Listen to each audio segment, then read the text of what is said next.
Gurubhyo Namaha. Om Sri Matre Namaha. This will be the final and concluding talk in this series which we started at Navaratri.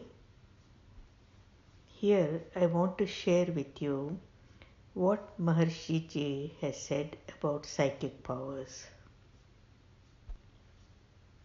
When I came to India and I started living and moving along with the sadhus and the sannyasis, and also some of the very ardent seekers, what truly surprised me was how much they were trying to gain the psychic powers, different kinds of psychic powers.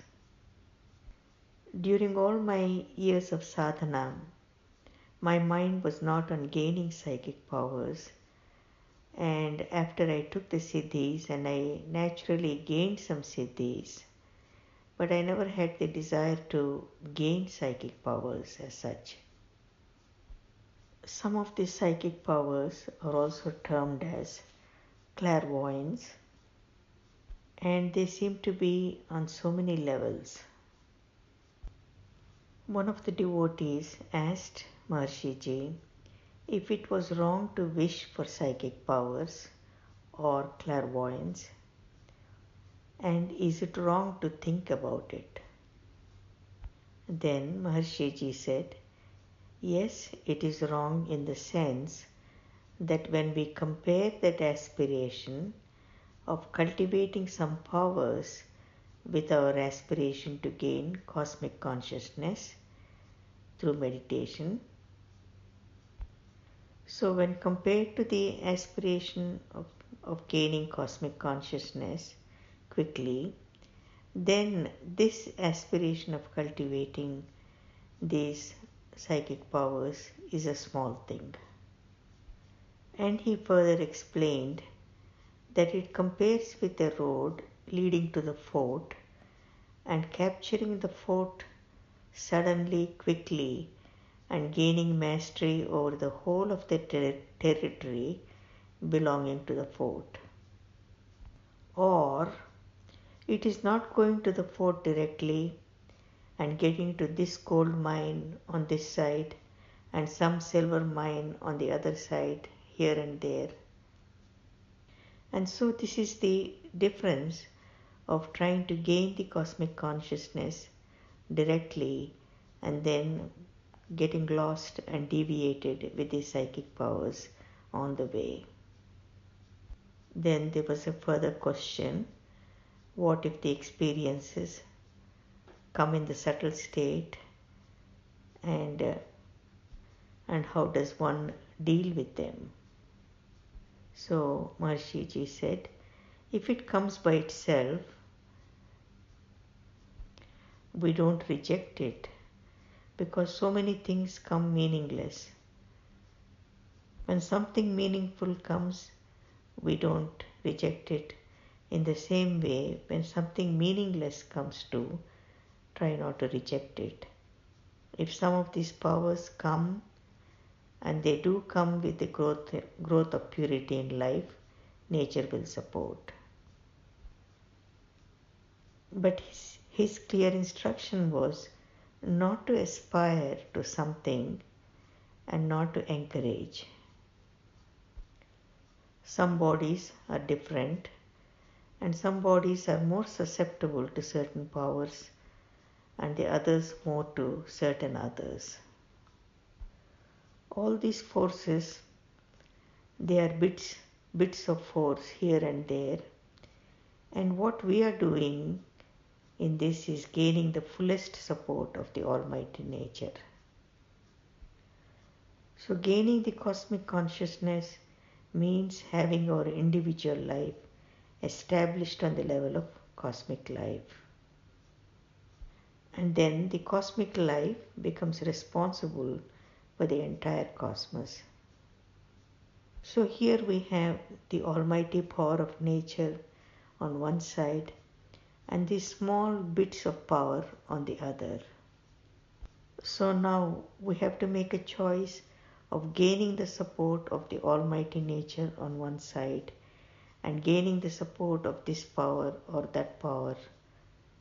And millions of powers are there like that.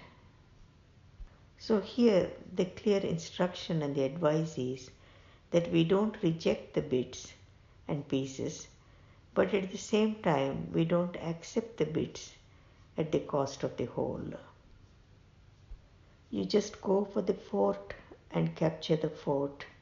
That is the ultimate message.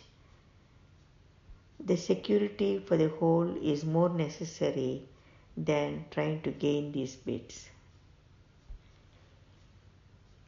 It is really very easy to get lost with all these little attractions and little gains, because that is what I have seen with many people, many seekers. They think gaining this power and that power is more important than continuing through this journey and attaining the ultimate cosmic consciousness and then the God consciousness. So for the seeker, the most important thing is regular meditation, morning and evening, and have an easy life as you proceed. And you gain more and more support from the Almighty Nature. And this happens by directly experiencing more and more of the transcendental being in the mind. Because every contact with the transcendent is gaining some infusion of being into the mind. And when the mind comes out, then naturally the thoughts, the speech and the actions become more aligned to nature, and there is more nature support. Now, Maharishiji has brought out the siddhis, the TM siddhis, and here his goal is that performance of these siddhis, which were termed as superhuman powers, is not really something superhuman. And the techniques and teaching that Maharishiji has given is to create success in handling one's own nature, in handling the nature in the beginning, your own nature. Because the more you are able to handle yourself, the more you are able to handle the world. Here we understand that everything is within the normal range of man's ability. To handle the whole of cosmic life is within the range of everyone's nature. And here there is an example. If the gardener knows how to handle the sap, then the sap will automatically handle the colors of the flower, the colors of the green leaf, the stem and all the parts of the plant. So in essence, the gardener who is handling the sap is learning to handle the whole plant. So it is by handling our own nature that we handle the nature of anything and everything. By handling our own nature, we handle the Almighty Nature. And the siddhis are given actually to help gain the higher states of consciousness and to unfold the latent abilities and capabilities in one's being. But even here, it is important to remain on the goal and to keep the highest goal of gaining the cosmic consciousness and the God consciousness. So one should be able to walk through the gold mines and the silver mines and the diamond mines, and then get to the fort and capture the fort. As Maharishiji has said, you do not reject anything, but you do not give importance and not be lost on the path.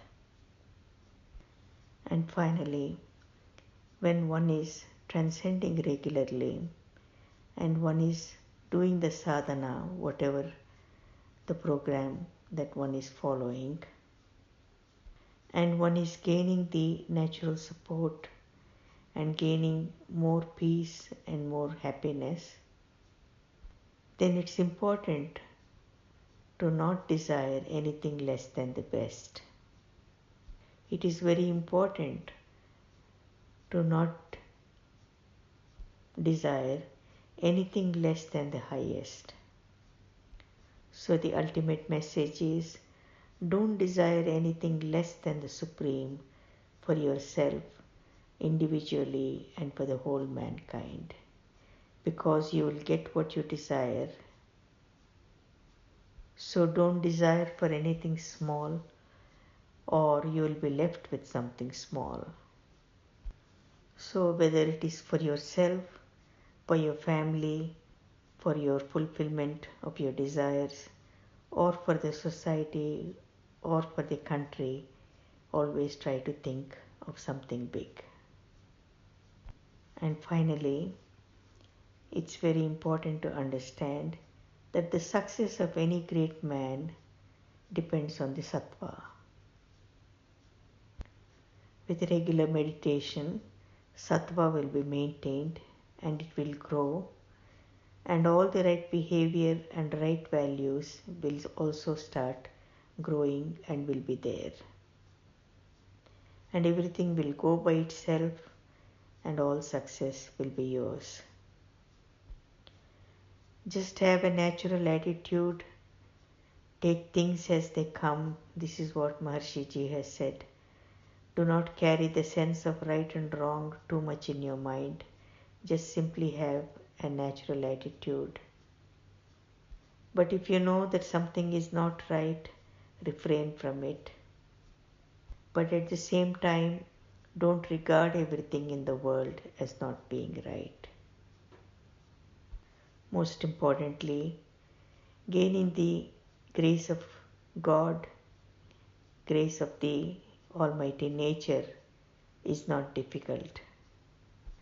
Being enlightened is not impossible, as many people say.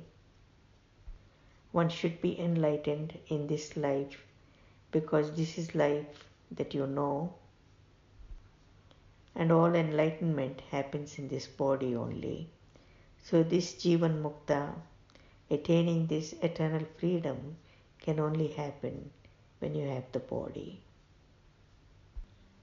I express my gratitude to my Guru, Maharishi Mahesh Yogi, and I express my greatest love and devotion to Devi, the Mother, Jagannatha, the Mother of the Universe. Their grace was needed for me to bring so many talks on this subject. So now I will end here. Jai Gurudev, Loka Samasta Sukhino Bhavantu.